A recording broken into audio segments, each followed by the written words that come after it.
driving. Hope comes and stops us in our tracks.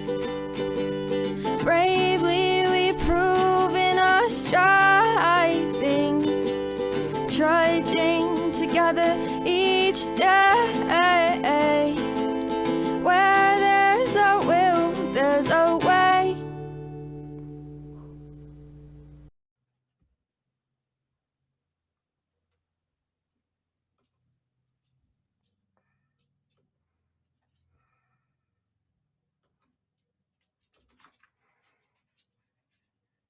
All right. Good afternoon, everybody. I'm not even sure why I did this. Other than they just had some time after my meeting, and I get bored easy. So, very doing. We're going to be talking attraction, not promotion. Let's give it to like the 2.5, 3 minute mark, and then I will get started.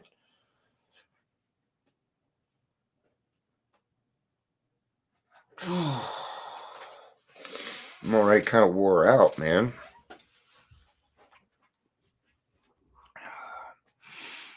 Just another minute, we'll get going. Hi, Patricia. That's why I've been waiting so that people can get on. Or not, as the case may be. Some things in here don't react well to bullets. I have to work on it, but that's my Sean Connery. Leah Nash.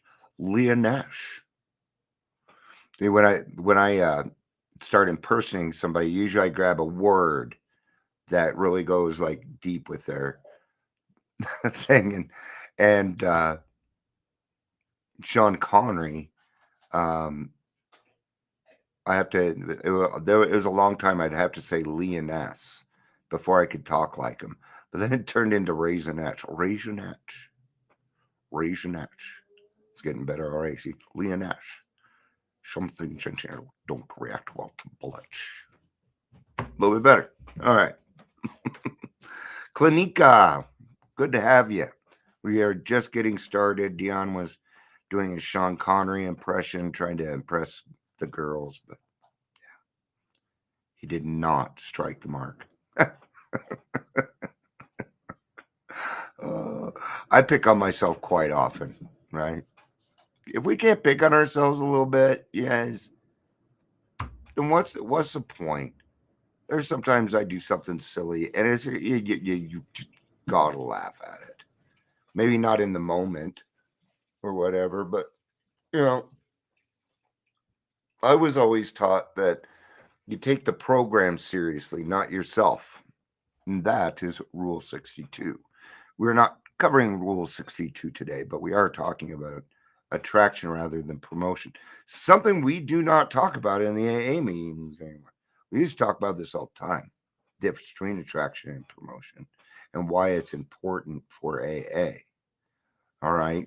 Now, when I'm talking about this does not mean recovery coaches. This does not mean peer support specialists or professionals. This has to do with AA's traditions. Okay. Now, myself, I use the AA traditions in my business. It's what I prefer. So what happens with that? Well, I don't promote. Okay. I'm going to give an example. Like I've been doing this for a while, and this is not me bitching about it. Okay. Actually, I'm coming up on 4 years now. Right. Where was I going with that?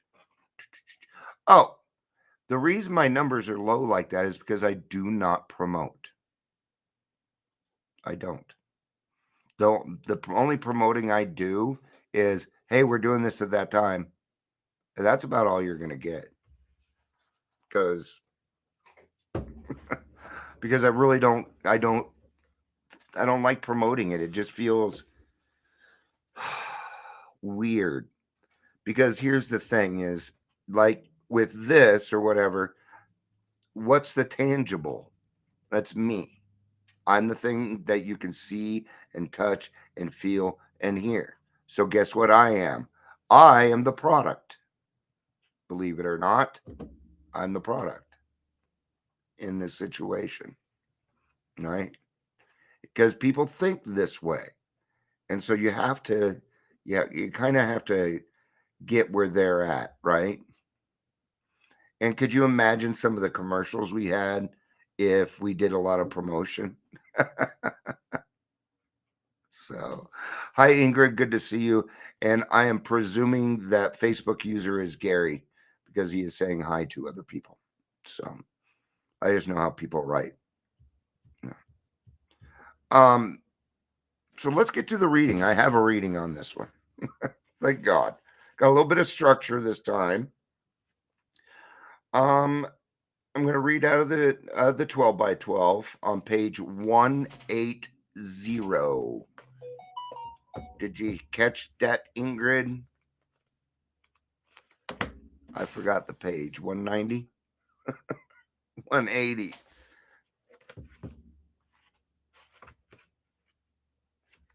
Now it's clear back here. Like in tradition 11. All right. I'm just gonna start with the chapter. This chapter isn't very long. Maybe I'll just zoom through it. So, Ingrid, are you ready? All right. Tradition 11. Our public relations policy is based on attraction rather than promotion. We need always maintain personal anonymity at the level of press, radio, and film. Without its legions of well-wishers, AA could never have grown as it has. Throughout the world, immense and favorable publicity of every description has been the principal means of bringing alcoholics into our fellowship. In AA offices, clubs, and homes, telephones ring constantly. One voice says, I read a piece in the newspaper. Another, we heard a radio program. And still another, we saw a moving picture. It is no exaggeration to say that half of AA's membership has been led to us through channels like these. So it's a little different now, right? Do you watch a consistent drama? There's an alcoholic on there, is there not? There usually is. Okay. And they go to meetings and you see that. Okay. And that's just part. Do they always hit the meetings on? No, with their, whatever area they're in, they're going to copy that area. But even then, people that do shows where AA is involved and things like that, they're very, very careful about what they say and what they show on camera and the stuff that they do. Why? Because even the actors, even the news, everybody knows this. You don't fuck with AA. That's not it. It's just that somebody said, oh, AA piece of crap, like, some big person. You know what our response would be? Nothing. We would not, AA would not put out a statement about that. AA does not tweet. There might be some people out there that have their name under their Twitter is Alcoholics Anonymous, but they are not. That is actually very much against traditions to say you're speaking for AA as a whole. Yeah, all right. The inquiring voices are not all alcoholics or their families. This is where the responsibility started to come into play. Okay, right here. Doctors read medical papers about Alcoholics Anonymous and call for more information. Clergymen see articles in their church journals and also make inquiries. Employers learn that the great corporations have set their approval upon us and wish to discover what can be done about alcoholism in their own firms.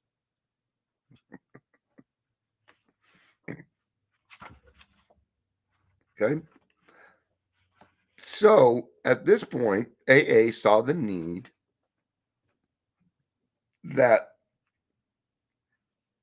whatever information the professionals needed, we needed to make sure it got to them, and we were responsible for that. It's the responsibility statement that was formed out of this concept that we needed.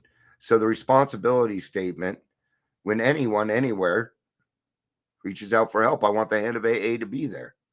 They're talking about the professionals, right? Take it for what it is, though, to help anybody. That doesn't mean you should restrict yourself. Silly rabbits. Therefore, a great responsibility fell on on us to develop the best possible public relations policy for Alcoholics Anonymous. Through many painful experiences, we think we have arrived at what that policy ought to be.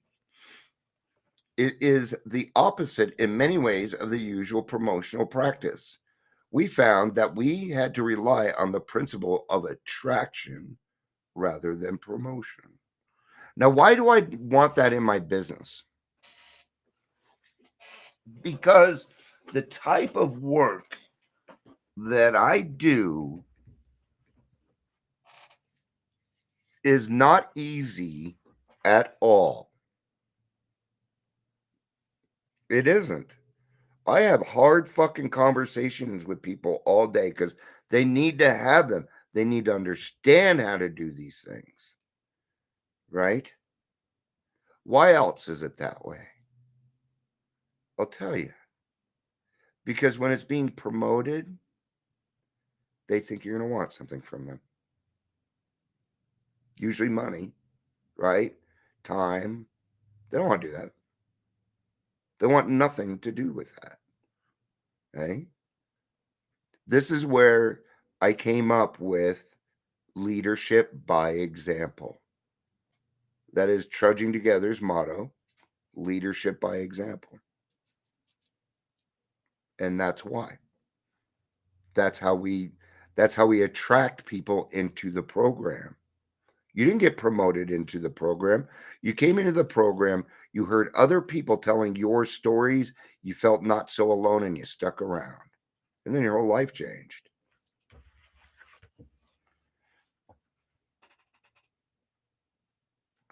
Let's see how these two contrasting ideas, attraction and promotion, work out.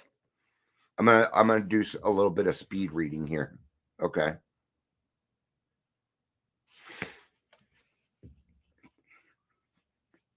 Let's see how these two contrasting ideas, attraction and promotion, work out. A political party wishes to win an election, so it advertises the virtues of its leadership to the draw votes. A worthy charity wants to raise money. Forthwith, its letterhead shows that the name of every distinguished person whose support can be obtained.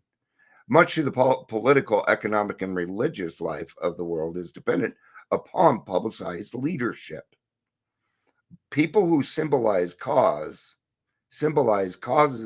and ideas fill a deep human need.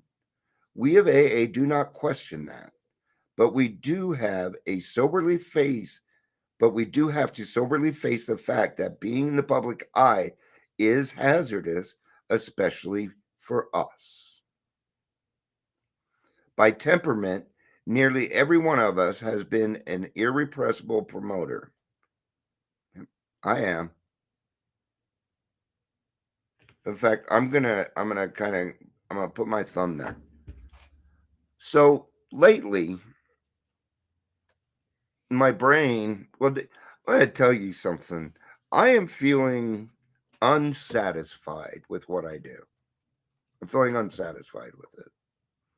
And what I want to do is, I'm not leaving detox or anything like that, but I need to do more public speaking. I should be up in front of hundreds of thousands of people speaking. And that's what I really want to do. That's what I want. And I'm very good at it. The more people you put in front of me, the more I don't know what happens to me. There's sometimes when I've given a talk and I don't remember anything that I've said. I don't remember looking around. I didn't remember having a cigarette because I was so focused on what was going on that I let God literally take over. right? The first time I spoke in front of thousands of people was a drug-free march back in 1989. No, 1990. And Shannon was there with me, my wife. And we did the march, right? And I was in a group called the West Side Drug Free Youth Team. We had also won the award for best youth team in Colorado. There was like 5 of us. Now I think we have 1 or maybe 2, but I don't hear about them. And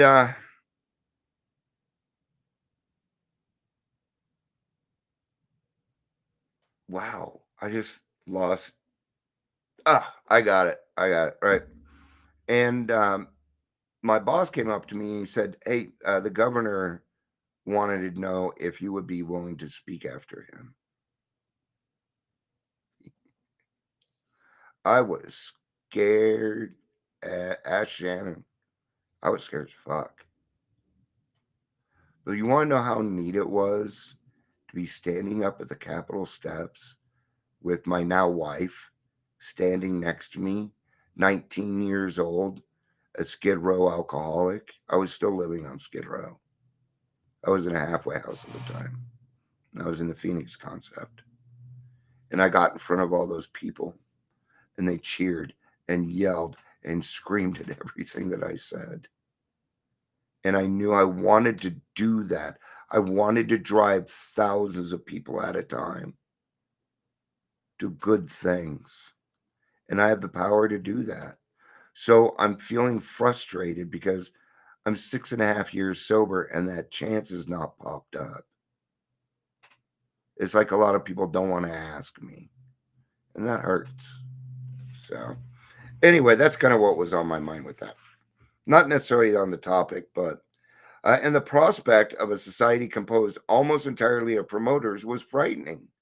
Considering the explosive factor, we knew we had to exercise self-restraint. The way this restraint paid off was startling.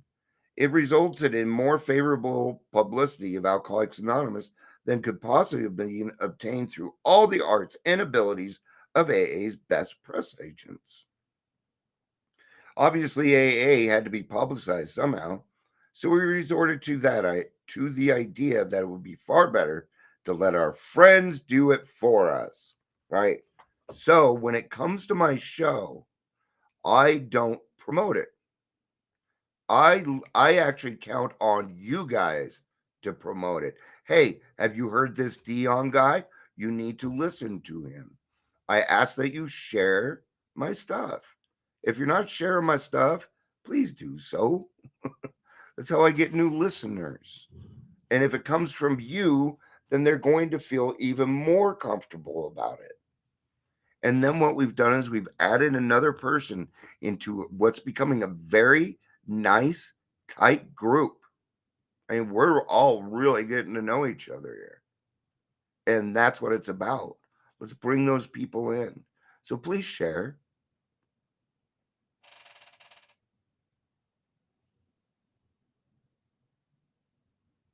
Just set a date and I'll show up. I will do that. I just asked for it, so I will concede. Okay. So the restraint paid off here. We got very sidetracked there. So obviously AA had to be publicized somehow. So we resorted to the idea it would be far better to let our friends do this for us. Precisely that has happened. To an unbelievable extent, veteran newsmen, trained doubters that they are, have gone all out to carry AA's message. To them, we are something more than a source of good stories. On almost every news front, the men and women of press have attached themselves to us as friends. And do you notice that it just continues going? In other words, the press still understands. Okay. That is because news reporters are letting know that we actually have lawyers on retainer. And if they go public with it, they do get in trouble.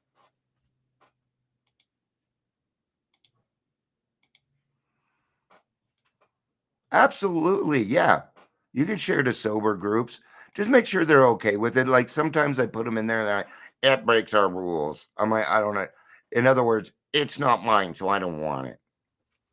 So as long as they're cool with it, yeah, please do.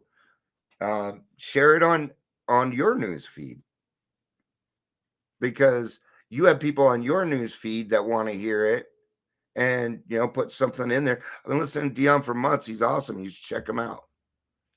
And that would definitely help me. Thank you. If you're willing to, it's not required, and you're not going to lose my friendship or anything. So, um, all right. Yeah, we're at 20 minutes on this, so I'm gonna go ahead and go to the reflections part because I only got halfway through that. So we'd be doing that for 40 minutes, and yeah, not today. Traction, not promotion. While I was drinking, I reacted with anger, self-pity, and defiance against anyone who wanted to change me. Yeah. Remember how I talked about when you're promoting, people want something. Usually when somebody's promoting, they're like, hey, do you want this, whatever, lanyard? You want a lanyard? Okay, but you got to talk to me for 5 minutes first, right? Kind of a trick way to get you in there and you get something in your hands. The trick is if I can get you to take this pen, it really is. Okay. So when you're in sales and you've got something like the product or whatever, here, take it. Let them hold it. What do we call that? We call that ownership. Okay. Sales and AA are almost exactly alike, unfortunately. Sales isn't what people think. I'm not a salesperson. If you have ever dated, if you have been married, then you're a salesperson. You were selling yourself. You bet. All I wanted then was to be accepted by another human being, another human simply as I was. And curiously, that is what I found in AA. I became the custodian of this concept of attraction, which is the principle of our fellowship's public relations. It is by attraction that I can best reach the alcoholic who still suffers. Just being me. Just being me.